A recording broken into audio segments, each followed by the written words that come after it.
There are times that you can tell you're playing a very old, early attempt at a great idea. In episode 39 of Bullet Heaven, we took a look at Irem's great, if technically flawed, Kaitei Daisensou, otherwise known in North America as In the Hunt. It featured a part run-and-gun style of gameplay that gave it a slower feel than its contemporaries, and maintained a decent challenge throughout, despite having really gross slowdown. But in 1989, Irem made a very similar attempt at the very same concept behind Kaitei Daisensou in the form of Mr. Heli no Dai Bouken, or, as it's translated, Mr. Heli's Big Adventure. With a platform-esque cute-em-up style setting starring an anthropomorphized helicopter and the same sort of vertical and forward firing scheme as its later cousins, Mr. Heli broke the shooting mold in many different ways. Let's take a closer look.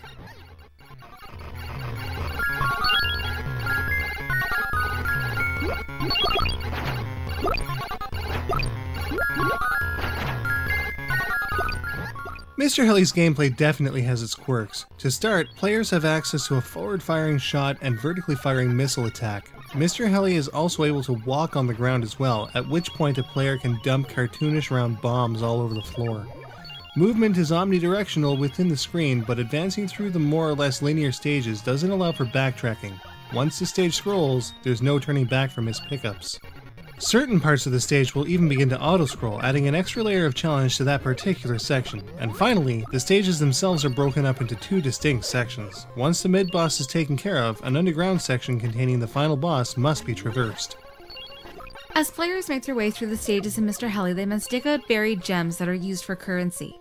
These gems can be freed up within the rocks on the ceilings and floor, as well as being dropped from certain enemies.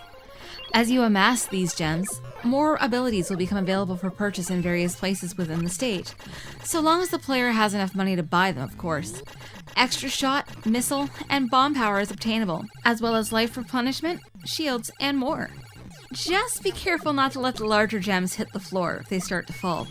If they shatter, their pieces are worth less combined than the original gem they came from. Up to speed? Cool, but while the overall concept of the game is pretty sound, Mr. Heli doesn't have what would be considered great control. All too often, getting Mr. Heli to dodge all of the enemies and their fire is a thumb-melting chore thanks to its slow, clunky, imprecise movement. Since moving in the opposite direction also changes the direction of your fire, things can get pretty sticky, especially in the case of some bosses, especially the end boss of Stage 2. Since dying by collision versus a boss is more or less instant, better control would have meant the difference between making it to the next stage with decent firepower and a ton of cash, or facing in-game destitution whilst attempting to turn the tides of battle with the equivalent of a wet sock. To make things even worse, any cash accumulated in a previous life is nullified, making things pretty difficult when it comes to getting more power again, especially when some power-ups at certain checkpoints are so expensive. At these times, careful picking and choosing is all a player can do. Add to that questionable weapon power in general, and Mr. Heli no Dai Bouken doesn't fare particularly well in the gameplay category. When it's easier to kill a stage-end boss with your primary shot rather than a fully powered cannon, it definitely leads to some head-scratching. For players looking for an extra challenge, selecting Arcade Mode on the title screen will allow you to play Mr. Heli with much weaker armor. And while it might take a bit of time to do, the wonky controls can probably be overcome with intense practice. The only players that can stick with the game in spite of its flaws need apply.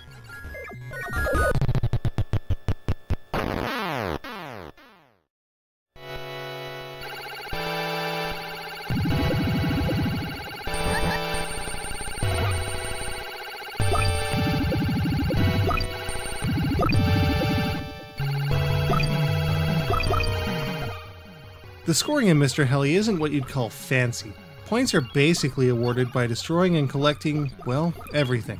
Crystals will give you a decent boost, but then every single block broken and every enemy defeated does too. There are still some interesting bonuses to find. Throughout the stages, there are a number of hidden sections in which massive crystals can be excavated, which obviously helps in the money and score department. Certain enemies will also spew small crystals as they are attacked as well. It all helps in getting the precious extents needed to better tackle the game as a whole.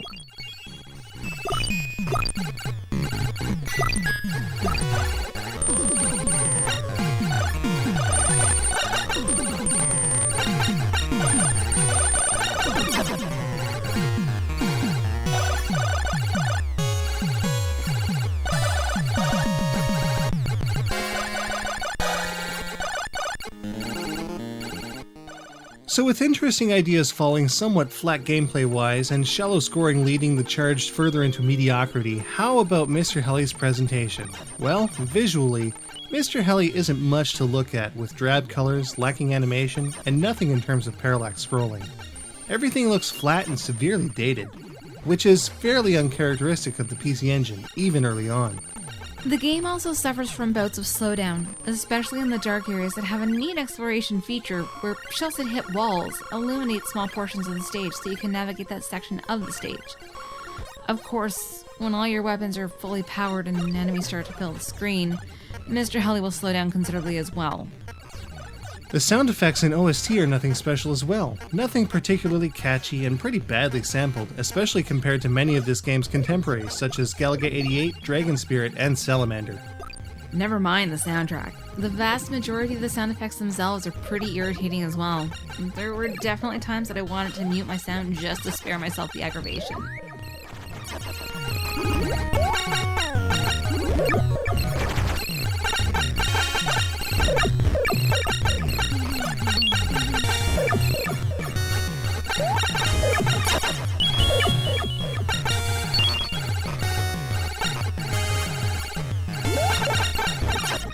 One thing that I noticed in favor of Mr. Heli though is that everything outside of the title screen itself is actually in English, so no translations are required.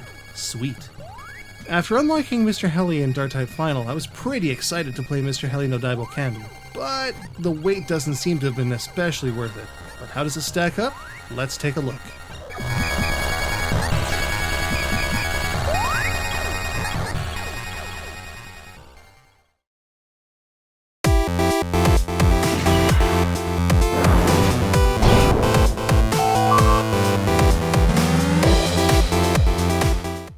Sloppy control means that all too often death comes in very cheap forms.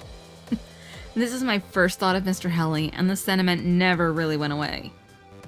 With the exception of some cheap shot deaths versus Stage 2's unforgiving boss and Stage 6's ridiculous crowded gauntlet in the first part of the stage, Mr. Heli no Dai Bouken is actually not as hard as you'd think.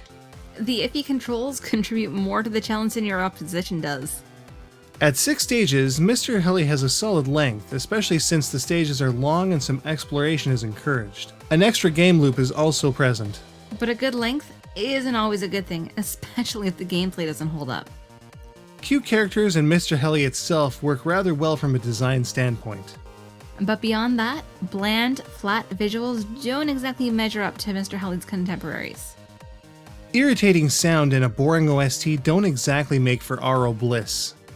With any luck, we won't be hearing sound like this for a while to come. Fingers crossed. But while the game mechanics and, well, everything else falls more or less flat, the ingenuity of Mr. Heli can't be denied.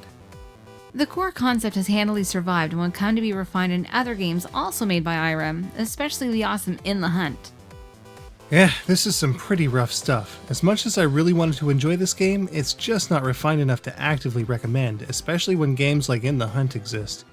But it's still not bad enough to outright ignore. Mr. Heli no Dai Bouken gets a 2.5 out of 5. If you're in the market for some Mr. Heli action, it can be obtained at auction for around about $20 to $25. Any more is recommended against. Brand new copies are obviously considerably more. In Japan, Mr. Heli is also available on Wii Virtual Console, and various other ports also exist in Europe for Amstrad CPC and Commodore systems, among others.